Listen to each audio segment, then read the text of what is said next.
Doctor Humayun Khan Mohammad साहब, how do you see Donald Trump today? आपकी नज़र में डोनाल्ड ट्रंप कितनी मुश्किल में हैं? क्यों वो अपना स्टांस बदल रहे हैं? किस तरफ लेके जा रहे हैं जंग को? डॉक्टर हुमायूं खान मोहम्मद साहब। बिस्मिल्लाहिर्रहमानिर्रहीम, इय्याका नअबुदु व इय्याका नस्तईन। अच्छा देखिए जी, इस पूरे जो सबसे पहले तो आप मुझे ये बात बताएं कि क्या हम लोग जो फॉरेन पॉलिसी है या इंटरनेशनल रिलेशंस हैं उस पे हम लोग तबसरा कर सकते हैं? क्योंकि जो करंट चोरों की गवर्नमेंट है उन्होंने एक प्रेस कॉन्फ्रेंस की थी और उन्होंने कहा था कि ये कॉन्स्टिट्यूशन के ख़िलाफ़ है।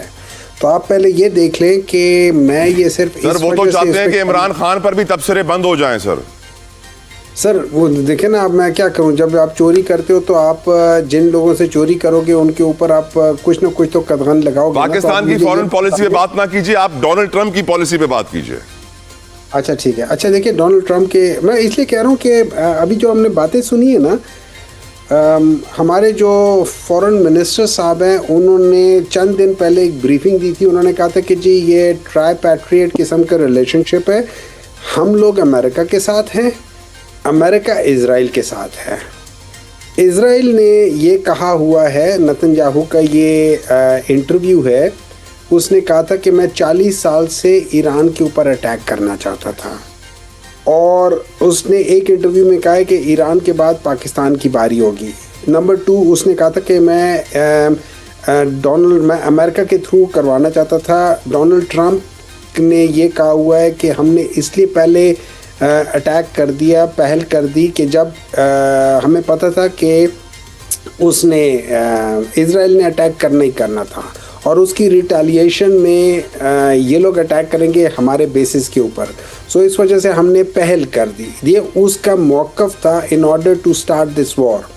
2018 में हिलरी क्लिंटन ने, जब ये इनके आपस में वो हो रहा था, ये प्रेसिडेंशियल इलेक्शन की कैंपेन हो रही थी, हिलरी क्लिंटन ने इस ईरान का जिक्र करते हुए कहा था कि क्या आप लोग डोनाल्ड ट्रंप को वोट दोगे कि वो ऐसी जगह पे बैठ जाए जहाँ वो कमांडर इन चीफ हो आर्म फोर्सेस का और वो एक जंग छेड़ दे, जिसका रेफरेंस उन्होंने दिया था कि बाराक ओबामा के ज़माने में भी ईरान का मसला आया था और बाराक ओबामा ने अटैक की बजाय उसने नेगोशिएशन की थी और वो तब हुआ था कि जब ईरान ने फिर एग्री कर लिया था कि वो IAEA को अपने उसमें अलाउ करेगा, जबकि जो इज़राइल है उसने अलाउ नहीं किया था इंस्पेक्शंस का, और वो उनका एक मुआहदा हो गया था, जिसकी वजह से उन्होंने कहा कि न्यूक्लियर बजाय लड़ने के और वो उनको ये अलाउ करने के कि वो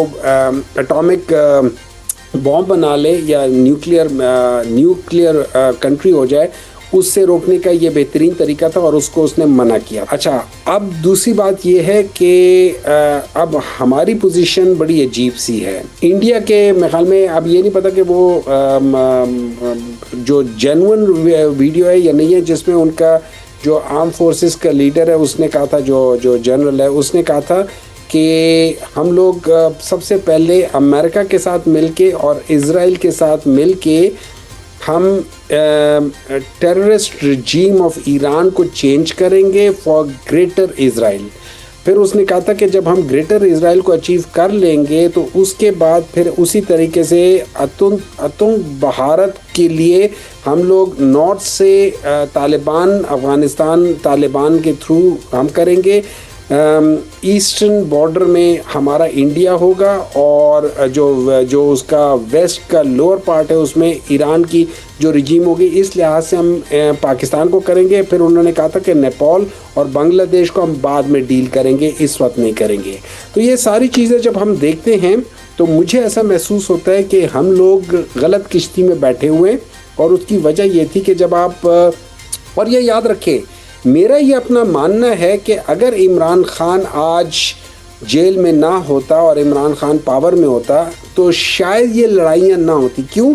इस वक्त जो ये रीजन है इसको एक ऐसे लीडर की ज़रूरत थी जो अमेरिका का पिट्ठू ना बने, जो अमेरिका को एब्सोल्युटली नॉट कहने की ताकत रखता हो, जो सारे उम्मा को इकट्ठा करने की, और जिसमें ये ताकत हो कि वो यूनाइटेड नेशंस में जाके उसने कहा हो कि यार ये देखो इज़्ज़त माब रसूलुल्लाह सल्लल्लाहु अलैहि वसल्लम के जो गुस्ताखाना बातें होती हैं वो हमारे लिए बहुत बहुत तकलीफ़देह होती है, तो इसको नहीं होना चाहिए। और इस्लामोफोबिया पे और ये जो ब्लास्फेमी पे उन्होंने एक मौक़िफ़ दिया था, जिसकी बेसिस पे यूनाइटेड नेशंस ने एक रेजोल्यूशन भी पास की थी।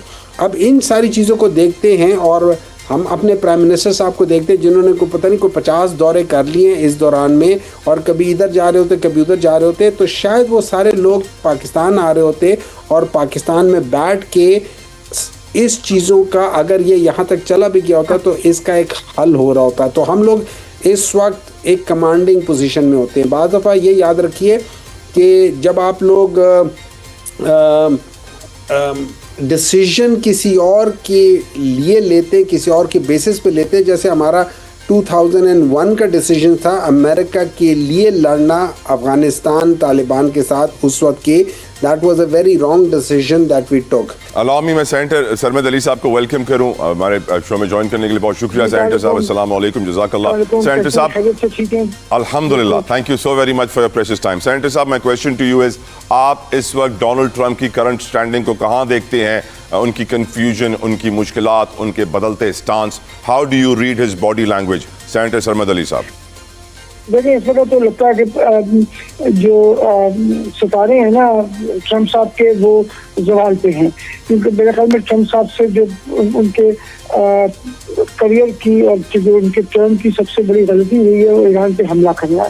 जो अमेरिका की एक साख थी दुनिया में कि जी अमेरिका जो है वो दुनिया भर को और अपने एलाइंस को सिक्योरिटी प्रोवाइड कर सकता है, वो जो साख है वो शटर हो गई है। और अब कम से कम जो गल्फ ममालिक हैं उनको भी सोचना पड़ेगा कि जी क्या अमेरिका हमारे को प्रोटेक्शन प्रोवाइड कर सकता है, या हमने अपनी सरजमीन पर उनको अड्डे दे के गलती की हुई है जिससे हमारी अपनी सिक्योरिटी खतरे में रहती है, और कौन सा ऐसा मुल्क है इस खत्ते में जो हमें सिक्योरिटी प्रोवाइड कर सकता है। तो उनको विदिन डिवीजन अपने आप को देखना पड़ेगा। और ट्रंप साहब अगर आप देखें रोज एक नई स्टेटमेंट आ रही होती है। परसों उन्होंने गालिबन ये कहा था कि जी ईरान हमसे बात करना चाहता है लेकिन उन टर्म्स पे हम तैयार नहीं है। आज वो कह रहे हैं ईरान हमसे बात नहीं करना चाहता, तो हम तो जंग खत्म करना चाहते हैं, ईरान खत्म नहीं करना चाहता। तो उनकी जो स्टेटमेंट्स हैं हमेशा एक दूसरे को कॉन्ट्रडिक्ट कर रही होती हैं, वो भी यू टर्न के मास्टर हैं। लेट्स सी कि क्या होता है। मेरे ख्याल में उनकी जो साख थी वो बहुत बुरी तरह मुतासिर हुई है, और पहली बार ये हुआ है कि जो दुनिया में कि अमेरिका और जो उसके अलाइंस हैं उनके अंदर एक बहुत बड़ी दरार आ गई है। पहले होता ये था कि एक आध अलाइ जो होता था उसको डिफर करता था इनके पोजीशन से, लेकिन जो मेजर अलाइज हैं like France and Germany and UK, वो इनके साथ बदलना खास्ता खड़े हो जाते थे।